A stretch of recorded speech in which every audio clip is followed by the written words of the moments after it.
doa kami. Ini doa kami yang naik ke hadapan-Mu. Kami percaya kami memiliki Allah yang luar biasa, yang setiap saat menyediakan mujizat bagi kami. Tuhan, ini doa kami. Katakan, bagi Tuhan tidak ada yang mustahil. Bagi Tuhan tak ada yang mustahil. Katakan dengan segenap hati. Naikkan sebagai doamu di hadapan-Mu. Syukur Bapa para nama syukur katakan bagi Tuhan.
Dari begitu banyak manusia di dunia ini, Engkau Tuhan yang telah menetapkan setiap pribadi menjadi milik kepunyaan-Mu, menjadi milik kesayangan-Mu sendiri.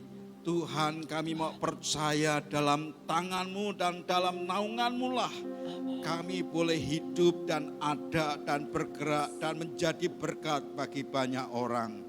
Itu sebabnya di pagi hari ini kami merayakan akan kemenangan kami oleh karena Engkau yang ada dalam hidup kami. Memberkati setiap umat-Mu dengan pembekalan ilahi sebagaimana Engkau mau. Kami mau percaya oleh roh hikmat, wahyu dan pengertian yang datang daripada-Mu akan mengubah setiap pribadi menjadi sesuatu yang baru seperti yang Engkau mau. Berkati umat-Mu Tuhan, demi dan di dalam nama Tuhan Yesus, dan semua kita yang berharap kepada Bapa berkata, amin, amin, amin. Silakan saudara duduk dalam hadirat Tuhan. tatkala kita menyembah Tuhan, memuji Dia tadi, saya diingatkan bahwa kita ini ada dalam sebuah wadah ilahi, di mana tangan Tuhan sendiri yang memegang setiap kita. Tangannya sendiri yang terus-menerus melindungi kita. Tangannya sendiri yang mengarahkan dan bahkan melatih kita. Dan banyak orang tidak pernah menyadarinya oleh karena dipengaruhi oleh pikirannya sendiri, oleh karena dipengaruhi oleh keinginannya sendiri, oleh karena dipengaruhi oleh kata-kata orang di sekitarnya yang sebenarnya bukan kata-kata Tuhan. Itu sebabnya di kesempatan hari ini saya ingin ajak saudara sekalian melihat sebuah pernyataan yang disampaikan oleh Rasul Paulus untuk kita sama-sama menghidupinya. Dalam kitab Roma pasalnya yang ke-8 ayatnya yang ke-37. Kitab Roma pasalnya yang ke-8 ayatnya yang ke-37. Ini sebuah pernyataan iman yang seharusnya dimiliki oleh anak-anak Tuhan. Karena sebuah kondisi keadaan yang telah ditetapkan oleh Tuhan sendiri. Jadi bukan karena inisiatif manusia, bukan karena keinginan manusia, tetapi karena keinginan Allah sendiri. Roma pasal 8 ayatnya yang ke-37 yang ketemu katakan amin. Baik, kita sama-sama kita baca. 2, 3. Tetapi dalam semuanya itu kita lebih daripada orang-orang yang menang oleh Dia yang telah mengasihi kita. Lagi sekali, 2, 3. Tetapi dalam semuanya itu kita lebih daripada orang-orang yang menang oleh Dia yang telah mengasihi kita. Sekali lagi, 2, 3. Tetapi dalam semuanya itu kita lebih daripada orang-orang yang menang oleh Dia yang telah mengasihi kita. Perhatikan Bapak Ibu saudara sekalian. Ada banyak cara iblis mencoba untuk menggocoh, meragukan iman orang-orang percaya. Oleh karena manusia memang adalah pribadi yang adalah manusia roh yang memiliki jiwa dan tinggal di dalam tubuh ini. Sekali lagi, kita adalah manusia roh yang memiliki jiwa dan tinggal dalam tubuh ini. Yang seringkali kita tidak pernah memperhatikan apa yang dikatakan oleh roh yang adalah Allah sendiri, yang tidak terbatas, yang tidak pernah dipengaruhi oleh penasehat-penasehat yang paling ajaib sekalipun. Karena sesungguhnya Dia adalah penasehat yang ajaib. Bukan hanya ngajarin tetapi melakukan dan menjadi contoh teladan dalam kehidupan setiap orang yang percaya. Banyak orang tidak menyadari apa yang dikatakan oleh Tuhan, tetapi senantiasa dipengaruhi oleh pikiran, oleh karena perasaan, oleh kata-kata orang di luar sana. Tapi tidak dipengaruhi apa yang dikatakan oleh firman. Kalau firman Tuhan berkata bahwa tetapi dalam semuanya itu kita lebih daripada orang-orang menang oleh Dia yang telah mengasihi kita. Sebuah kondisi, sebuah status yang telah ditetapkan oleh Dia yang mengasihi kita. Apa yang disebutkan dengan lebih daripada pemenang? Ada sebuah titik sebenarnya. Titik balik yang dilakukan oleh orang yang memutuskan untuk percaya.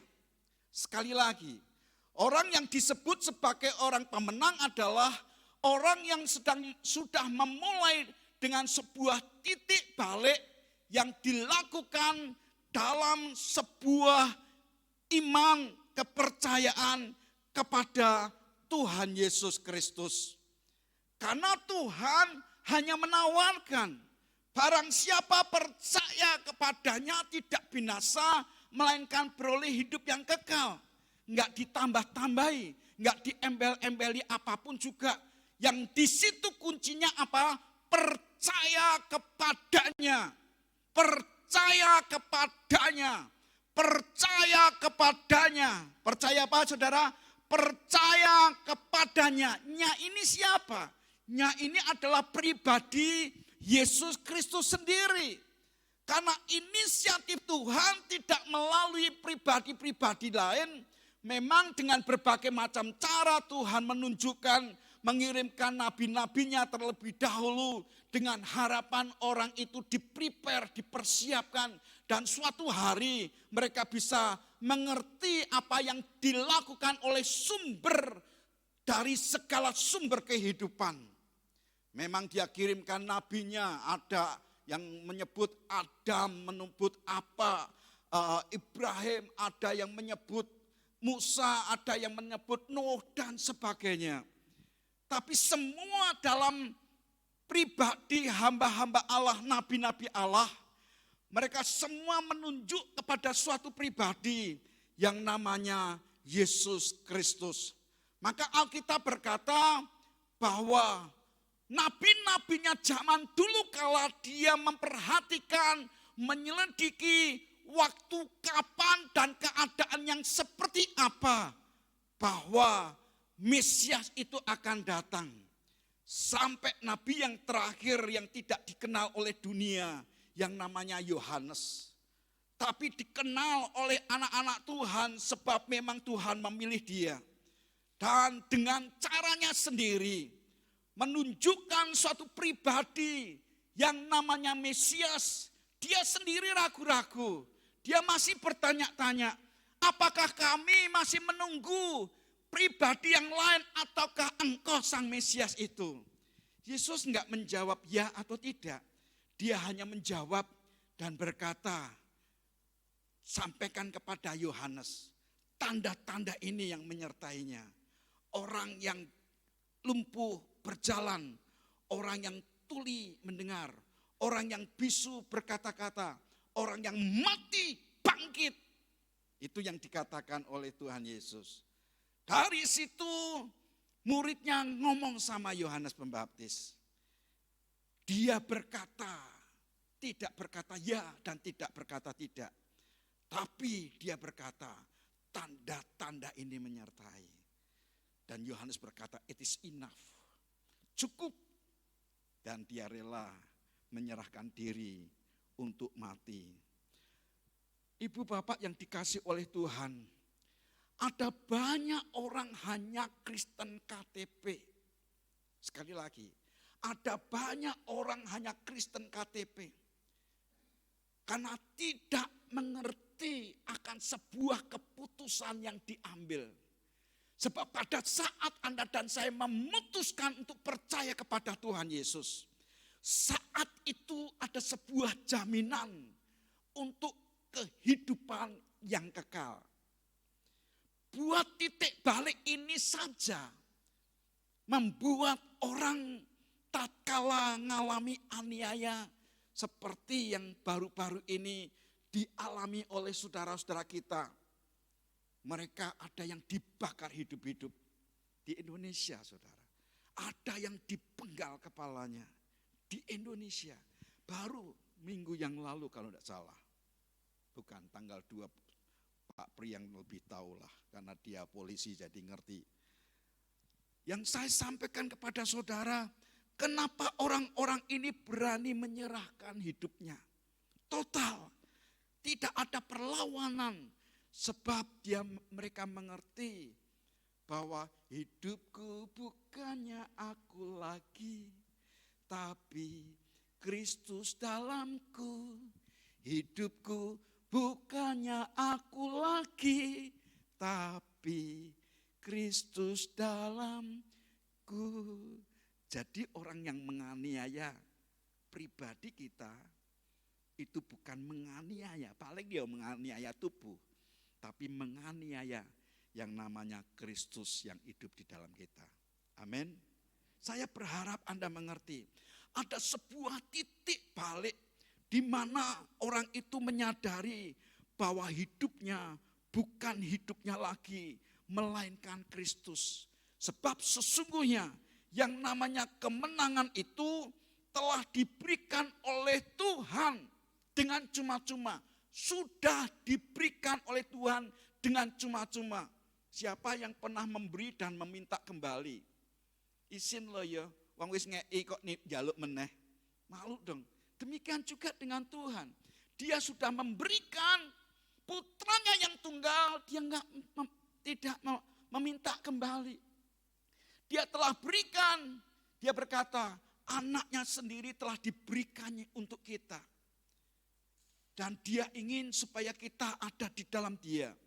Maka Alkitab berkata bahwa orang benar akan hidup oleh iman. Oleh apa saudara? Oleh iman. Orang benar akan hidup oleh iman. Itu sebabnya dia akan menyadari bahwa dia hidup bukan karena dirinya lagi. Tapi Pak, kenyataannya kita masih menghadapi permasalahan-permasalahan. Pengen berbuat jahat, pengen berbuat dosa, pengen berbuat apa. Tahu bahwa itu dosa tapi tetap dilakukan dan sebagainya. Sebuah pergumulan. Itu sebabnya Rasul Paulus berkata, dalam hidupmu sebagai manusia ini, jangan seperti orang kebanyakan. Dalam Roma pasalnya yang ke-12, dia mengajarkan bahwa kita ini telah ditebus oleh Tuhan dan miliki ibadah yang sejati. Tidak seperti orang dunia hidup, kita harus berbeda supaya kita mengalami satu pertumbuhan yang seperti Tuhan mau. Kalau menyatakan tentang kemenangan, apa itu yang namanya lebih dari pemenang? Kata pemenang itu sebenarnya sebuah pernyataan yang disebut nikon dalam bahasa Yunani, yaitu orang-orang yang telah menerima oleh karena karunia. Orang yang menerima oleh karena karunia.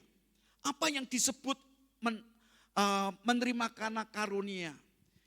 Anda tidak berbuat apa-apa, Anda tidak melakukan apa-apa, tapi tiba-tiba mendapatkan hadiah. Kalau Anda mencangkul, kemudian menanam pisang, maka suatu hari akan menuai buah pisang. Itu usaha, itu kerja. Tapi kalau Anda tidak lakukan sesuatu dan kemudian tiba-tiba ada orang memberikan pisang kepada saudara, Anda berkata, ini anugerah. Betul, enggak nunggu-nunggu, enggak perlu cari bibit, enggak perlu nanam, tidak perlu nyiram dan sebagainya. Tahu-tahu dapat. Dalam kehidupan yang disebut lebih dari pemenang adalah Anda tidak lakukan sesuatu, tapi Tuhan yang mengerjakannya. Baik kuasa maut, kuasa dosa dikalahkan oleh Tuhan Yesus. Dia telah mati, bahkan dia masuk ke dunia yang paling bawah. Karena dia tahu ada kuasa kematian yang seringkali menghisap pribadi lepas pribadi manusia.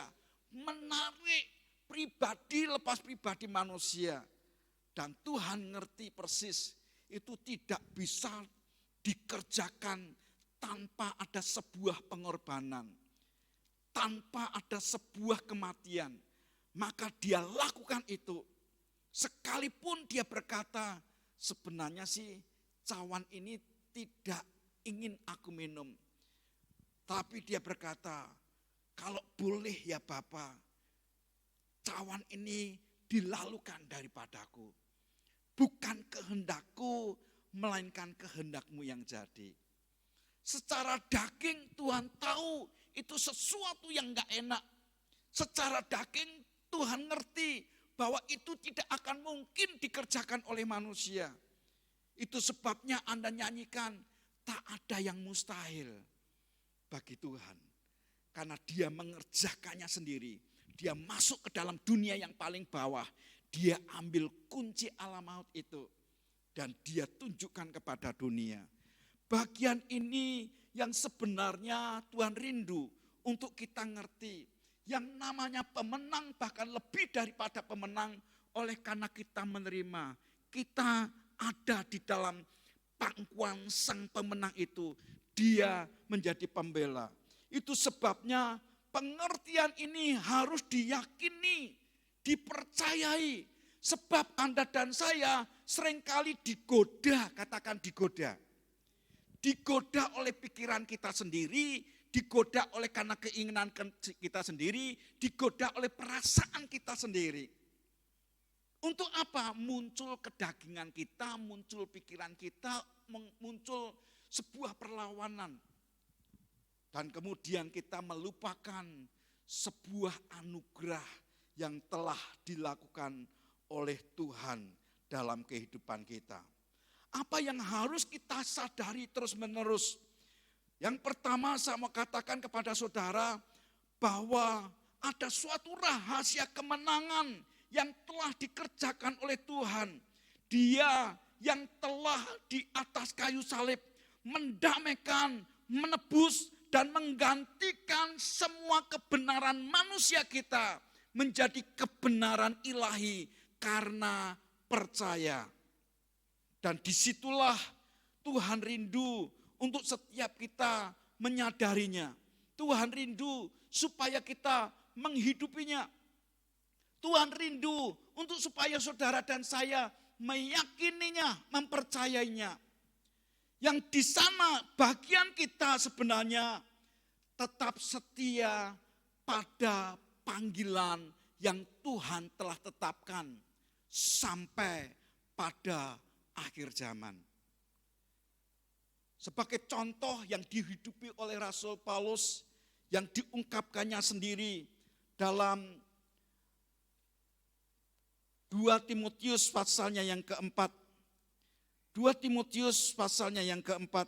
Saya ajak saudara sekalian memperhatikan ayatnya yang ke-7 sampai dengan ayatnya yang ke-8. Sebuah contoh di mana manusia yang menjadi teladan buat orang-orang percaya. 2 Timotius pasal 4 ayat yang ke-7 sampai 8 kita baca bersama-sama. Kalau sudah temu katakan amin. Baik, kita baca sama-sama. 2, 3. Aku telah mengakhiri pertandingan yang baik. Aku telah mencapai garis akhir. Dan aku telah memelihara iman. Sekarang telah tersedia bagiku mahkota kebenaran yang akan dikaruniakan kepadaku oleh Tuhan, hakim yang adil pada harinya. Tetapi bukan hanya kepadaku, melainkan juga kepada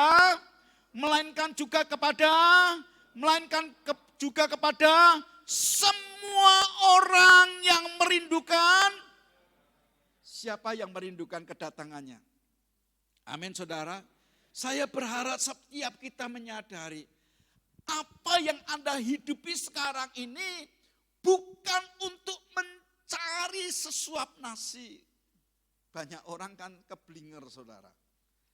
Apa yang Anda hidupi ini bukan karena Anda mencari uang supaya hidup. Itu sebabnya Tuhan membandingkan manusia dengan burung. Saya sebut manusia, jangan tersinggung. Karena manusia ini orang-orang yang tidak percaya. Sampai Tuhan berkata, itu semua dicari oleh bangsa-bangsa yang tidak mengenal. Bangsa-bangsa yang tidak mengenal. Bangsa-bangsa yang tidak mengenal Allah. Tidak mengenal Tuhan. Tapi Anda dan saya mengenal Tuhan enggak? Mengenal. Siapa Tuhan kita? Yesus Kristus. Sampai Anda nyanyikan, Tuhan adalah gembalaku, takkan kekurangan aku. Amin. Dia membaringkan aku dan sebagainya. Yang membuat Anda berkata, dia ada senantiasa bersama-sama dengan saya. Sebab dia yang menyediakan segala sesuatu yang kuperlu. Saudara, dibandingkan dengan burung, bukan burung yang di dalam sangkar loh ya, tapi burung yang terbang. Burung yang terbang, hari-hari dia nggak pernah khawatir tentang hidupnya. Dia terbang kemanapun, hidungnya, panca inderanya berfungsi untuk hanya sekedar memenuhi kebutuhannya hari itu. Burung nggak ngerti tabungan, burung nggak ngerti deposito. Manusia punya hikmat yang luar biasa. Bukan berarti kita nggak boleh punya tabungan, bukan berarti kita nggak boleh punya deposito. Itu menurut saya hikmat yang diberikan oleh Tuhan dalam hidup manusia yang dikatakan lebih daripada burung-burung itu. Amin.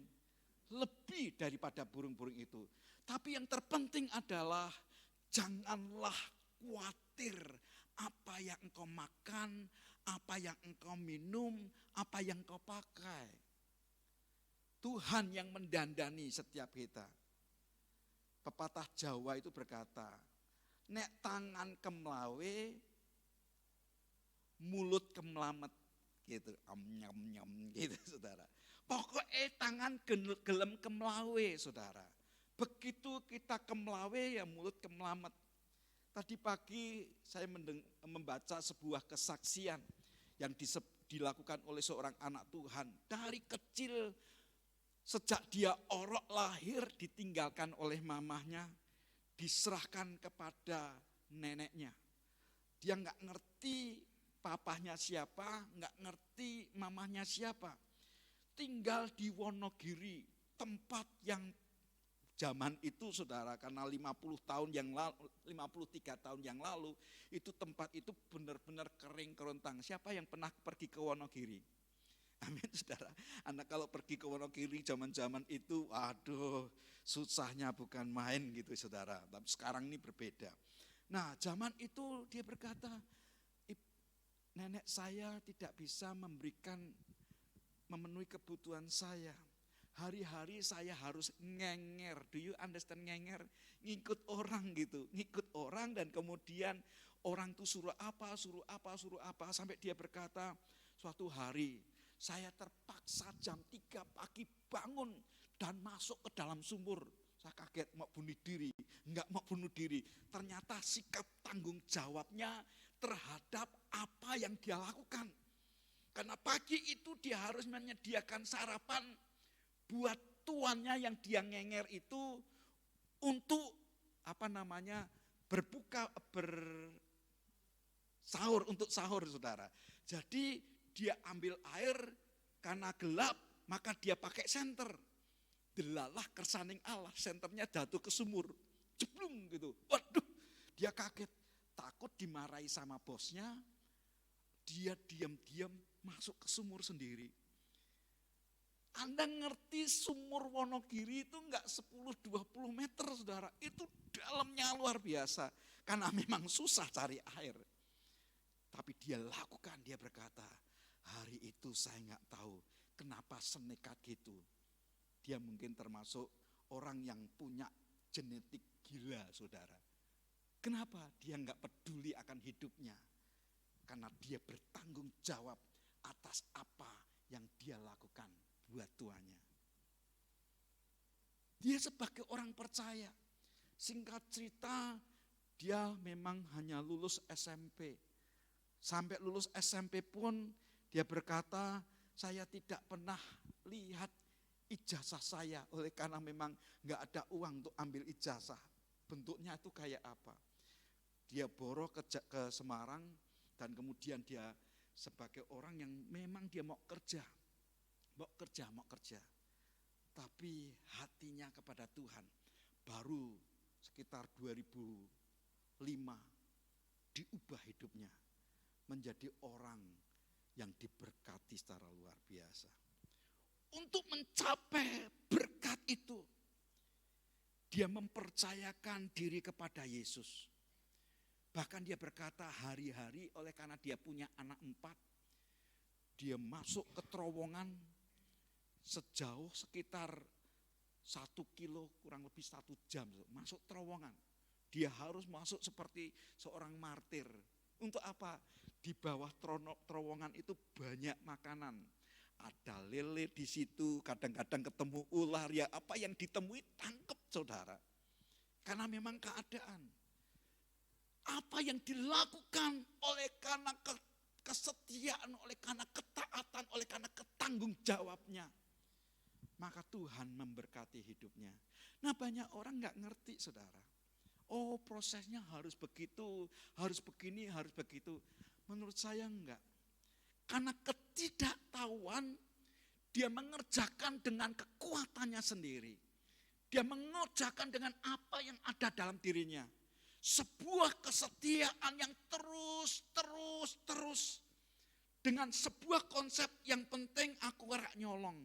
Yang penting aku jujur. Yang penting aku tidak menipu. Yang penting hatiku tetap takut akan Tuhan. Dan Tuhan pelihara. Nah disitulah yang seringkali banyak orang tidak bisa mengerti sebuah harga yang harus dibayar. Paulus pun mengalami masalah yang sama. Orang yang berkata, ada hadiah padaku yang dirindukan oleh setiap orang yang percaya. Dia melewati yang namanya maut. Dia dicemeti, dicambuk 40 kurang 1, 39 kali. Dan dia mengalami karam kapal, digigit ular dan sebagainya. Buat dia bukan sesuatu rahasia. Dan buat orang-orang percaya mestinya dia berkata, bukan suatu rahasia. Sebab apa?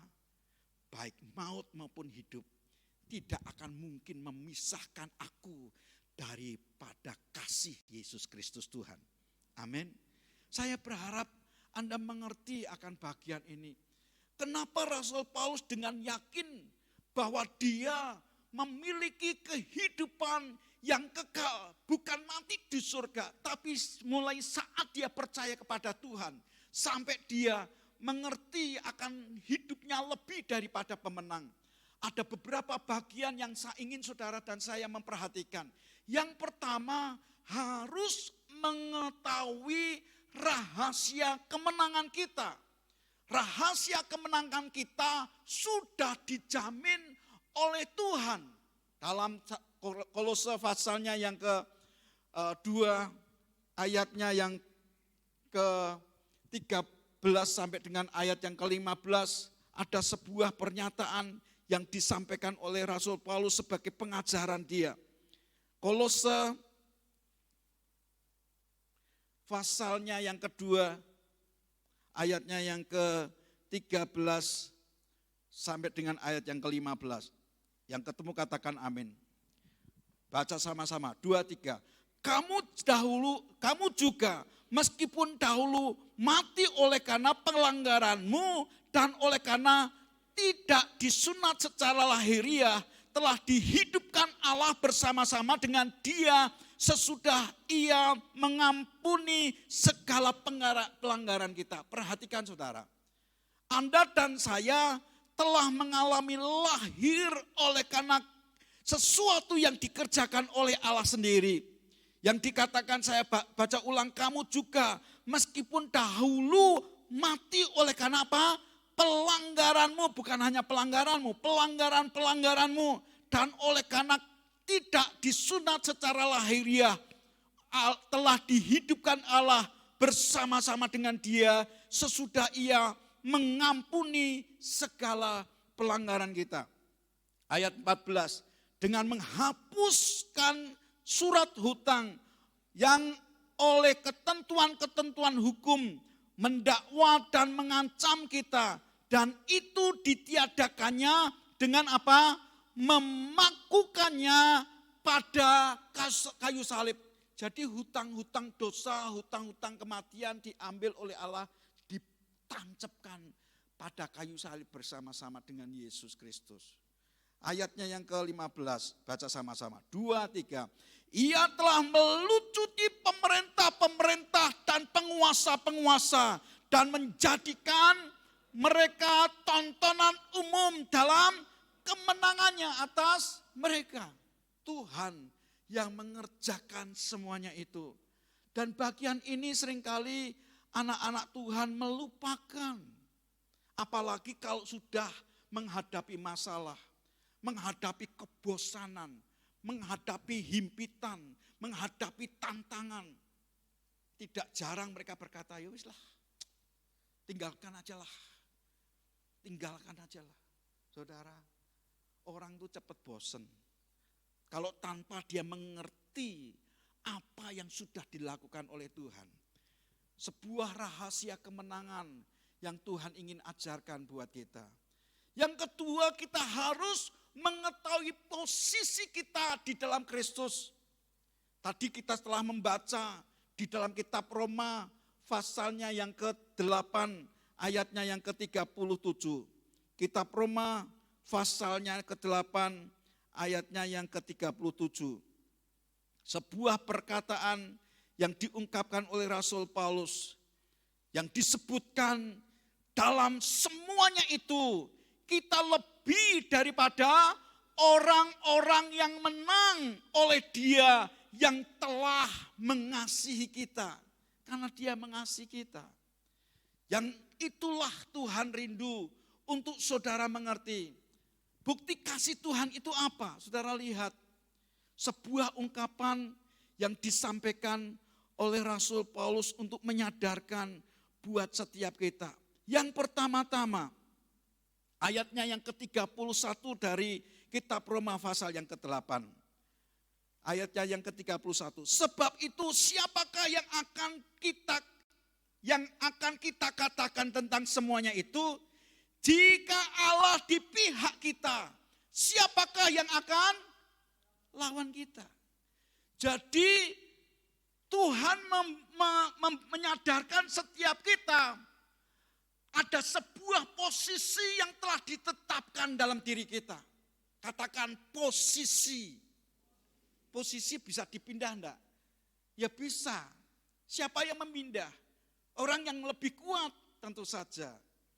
Tapi Tuhan mengajarkan kepada kita, posisi itu ditetapkan oleh karena kasih-Nya. Dan Tuhan mengajarkan, memang ada pemerintah-pemerintah, memang ada penguasa-penguasa, memang ada orang-orang kuat, baik yang ada di udara, di bawah bumi, di bumi ini ada. Tapi siapa yang bisa mengalahkan Allah? Sang pencipta kita, yang membuat kita dari tidak ada menjadi ada. Itu sebabnya Paulus berkata, jikalau Tuhan itu berpihak kepada kita, siapa yang lawan kita? Amin, saudara. Dia yang berkuasa segalanya. Pemerintah memang ada, kuasa penguasa ada, raja-raja itu ada, baik yang ada di udara, di bumi, bahkan di bawah bumi ada. Tapi Tuhan yang di pihak kita, siapa yang lawan kita? Yang kedua, yang ditunjukkan kepada kita, ayat yang ke-32, Ia yang tidak menyayangkan anaknya sendiri, tetapi yang menyerahkannya bagi kita semua. Bagaimana mungkin Ia tidak mengaruniakan segala sesuatu kepada kita bersama-sama dengan Dia. Yang kedua, pribadi Yesus yang menempatkan posisi Anda itu, saudara. Posisi lebih daripada pemenang.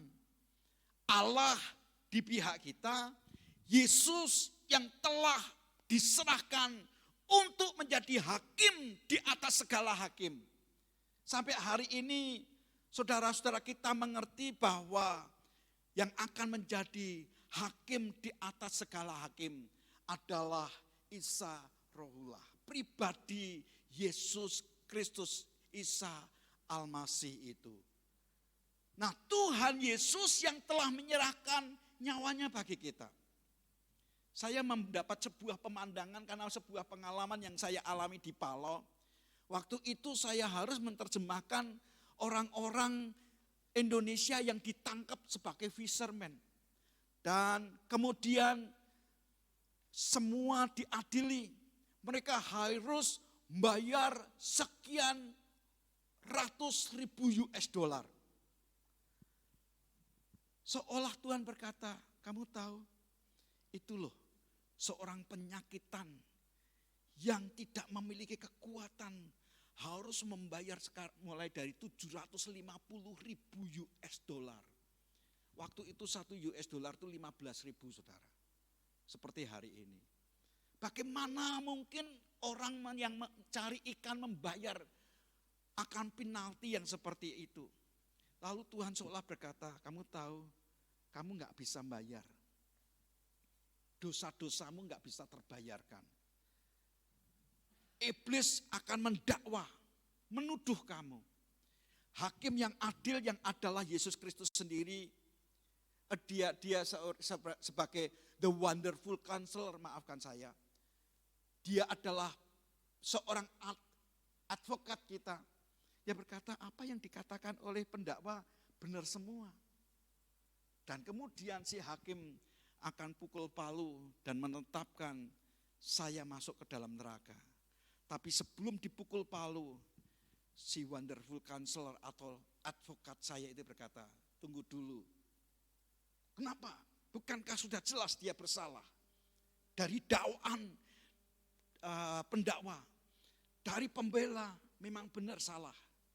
Tapi kemudian dia berkata, memang kesalahan 100% ada pada dia. Tapi dia percaya kepadaku. Sudah digantikan tempat duduknya. Dan dia menggantikan posisi saya. Amin. Itu yang dilakukan buat saudara dan saya. Hari itu saya terbebas. Dan Tuhan melepaskan tuduhan atas hidup saya. Yang ketiga, selain Anda mengerti rahasia kemenangan di dalam Kristus, mengerti posisi kita ada di dalam Kristus, yang ketiga kita harus menggunakan otoritas yang telah diberikan oleh Tuhan. Oke, sebelum itu ada satu lagi, Allah sebagai pribadi yang di pihak kita. Yesus Kristus yang telah menggantikan posisi dosa kita. Yang ketiga adalah Roh Kudus sendiri. Dia bekerja dan melindungi kita. Dia menolong dan memberikan bantuan atas kita. Untuk kita memiliki kekuatan, kemampuan untuk hidup benar di hadapan Tuhan. Dan yang ketiga, Tuhan ingin supaya kita menggunakan otoritas perlengkapan yang disediakan oleh Allah sendiri. Ada banyak anak Tuhan ngerti bahwa Tuhan di pihaknya. Ada banyak anak Tuhan ngerti bahwa Yesus Kristus telah mati menebus dosa-dosa kita. Ada banyak anak Tuhan ngerti bahwa Roh Kudus yang memimpin dia, menuntun dia, memberikan kekuatan untuk hidup benar. Tapi yang ketiga ini dilupakan oleh anak-anak Tuhan yang seharusnya menggunakan otoritas perlengkapan yang disediakan oleh Allah dalam kehidupannya. Yaitu otoritas itulah yang semestinya Anda dan saya terima dan munculkan. Yang diajarkan oleh Tuhan Yesus di dalam Matius pasalnya yang ke-26, 28 ayatnya yang ke-18 sampai dengan 20. Minggu yang lalu kita sudah belajar bersama-sama. Bagaimana dia berkata seluruh kunci, segala kunci ada di telapak tanganku. Pergilah, jadikan semua bangsa muridku. Ajar mereka untuk melakukan apa yang telah aku perintahkan kepadamu. Baptiskan mereka dalam nama Allah Bapa, Putra, dan Roh Kudus. Pergi, ajar, baptiskan. Coba tangannya gini. Pergi, ajar, baptiskan. Pergi, ajar, baptiskan. Itu enggak gampang, saudara. Tapi Tuhan berkata, segala kunci telah ada padaku. Dan aku berikan kepadamu. Tidak ada satu tempat pun yang bisa tertutup. Tidak ada sesuatu pun yang bisa terbuka tanpa membawa kunci kerajaan itu. Itu sebabnya Tuhan perintahkan untuk Anda menggunakan kunci itu. Kunci itu tidak akan pernah berfungsi kalau tidak pernah digunakan. Anda tidak akan pernah merasakan penyertaan Tuhan kalau tidak pergi memenangkan jiwa. Tidak pergi melepaskan orang-orang yang terkurung dalam penjara. Tidak akan pergi mendoakan orang-orang yang sakit. Tidak akan pernah Anda bisa merasakan. Tapi kalau Anda pergi, memang nervous itu ada. Memang ketakutan memang ada.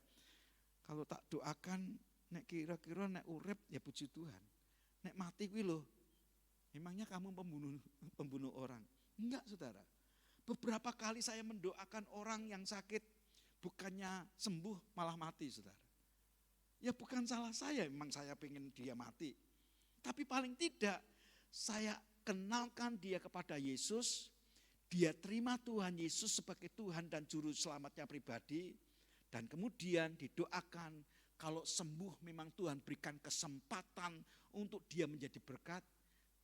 Kalau mati walahu alam, karena pintu sudah dibukakan buat dia. Amin, Saudara.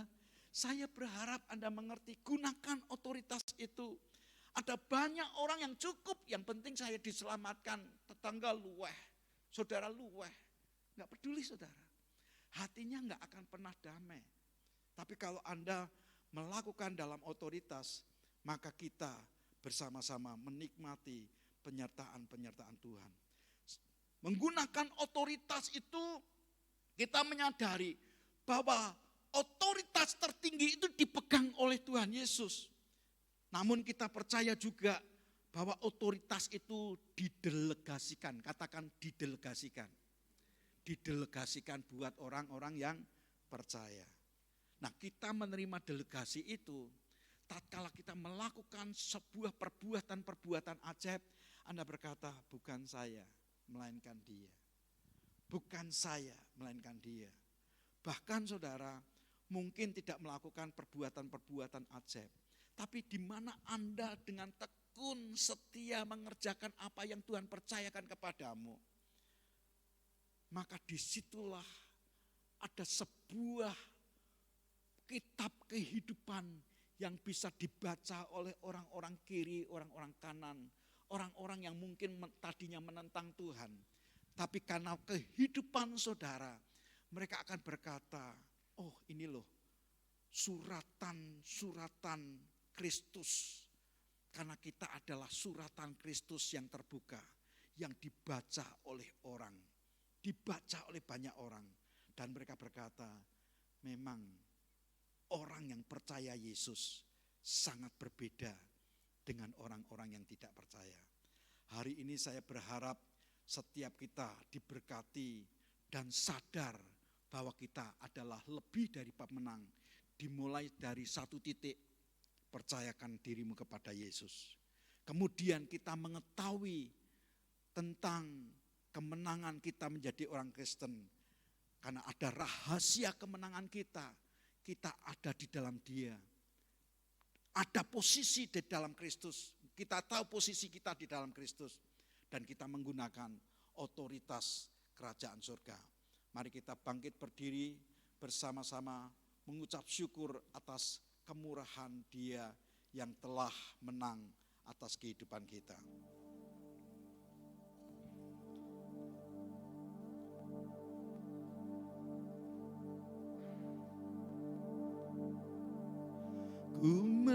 Ku menang bersama Yesus Tuhan.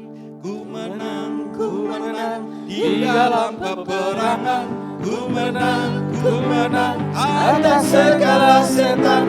Haleluya, haleluya. Ku menang bersama Yesus Tuhan.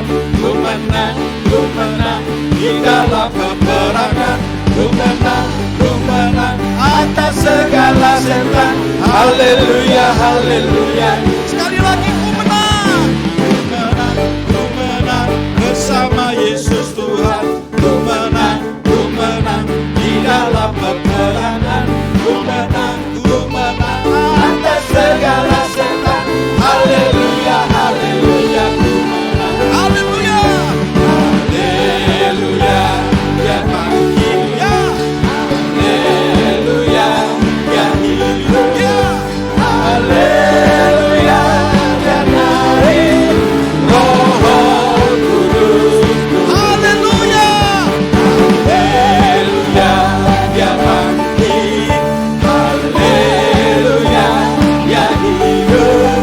Haleluya, dia naik Roh Kudus. Sekali lagi, haleluya, haleluya, dia bangkit.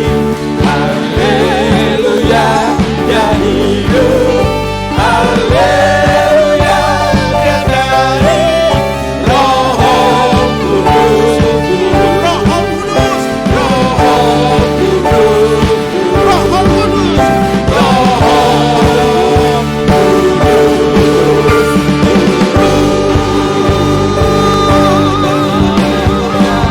Katakan haleluya. Katakan haleluya. Katakan haleluya. Katakan haleluya. Meteraikan setiap perkataan firman-Mu ya Tuhan. Sebagaimana Engkau mengajarkan kepada kami bahwa pengertian, pengetahuan yang kami alami tentang firman-Mu itu yang mengubah setiap hati kami, mengubah pribadi kami, mengubah pola pikir kami, mengubah akan paradigma kami, mengubah cara kami meresponi segala sesuatu. Kami ada karena Engkau sendiri yang memposisikan kami menjadi lebih daripada pemenang.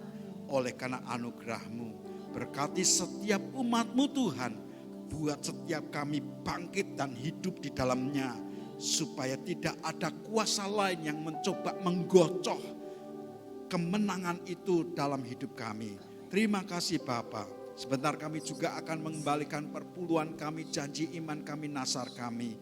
Berbicaralah kepada umat-Mu ini dalam ketaatan kami mengerjakannya. Demi dan di dalam nama Tuhan Yesus, dan semua kita yang diberkati berkata, amin. Silakan saudara duduk, ada pengumuman yang akan disampaikan lewat video.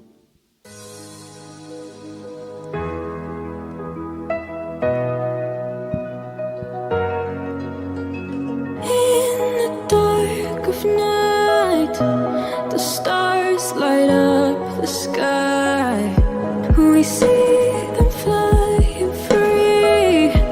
That's just like you and me.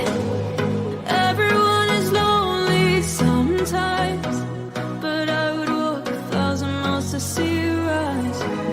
You are not alone, we are family. Hold me, let's escape all this reality. You are my symphony. By your side, we are unity.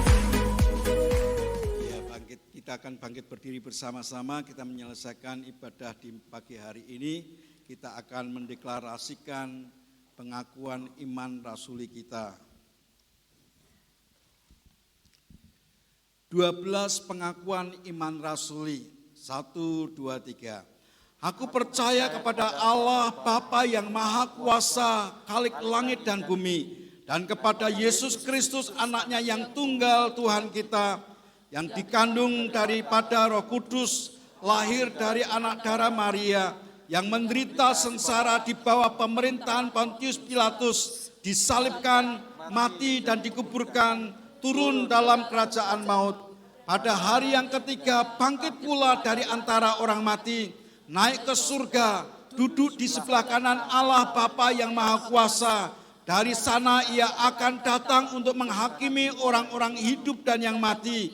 Aku percaya kepada Roh Kudus, gereja yang kudus dan am, persekutuan orang kudus, pengampunan dosa, kebangkitan orang mati, dan hidup yang kekal. Mari kita bersyukur atas kasih dan kemurahannya yang telah memberkati ibadah kita ini. Tuhan Yesus, kami bersyukur untuk anugerah-Mu. Engkau yang telah menanamkan benih ilahi untuk hidup di tanah yang subur yang adalah pribadi lepas pribadi kami. Kami mau percaya anugerah-Mu yang akan membangkitkan, menghidupkan, bahkan memampukan setiap kami untuk mencapai garis akhir seperti yang Kau rindu, untuk menerima mahkota yang luar biasa. Kami mau percaya Engkau Tuhan yang memberkati umat-Mu. Saudara, kedangkan tangan-Mu dan pulanglah membawa berkat ilahi yang datang dari Allah Bapa, kasih kemurahan dalam Kristus Yesus Tuhan, dan penyertaan Roh Kudus, pribadi yang luar biasa yang akan menatang, menolong, membantu kita menyelesaikan permasalahan-permasalahan dalam kebenaran yang sempurna dari sekarang hingga selama-lamanya. Diberkatilah engkau pada saat kau keluar, diberkatilah perjalananmu, masuk rumah dan keluar rumahmu, semua aktivitas yang kau kerjakan dibuat oleh tangan Tuhan berhasil dan beruntung. Demi dan di dalam nama Tuhan Yesus, dan semua kita yang diberkati berkata, selamat hari Minggu, Tuhan Yesus memberkati semua kita. Kiranya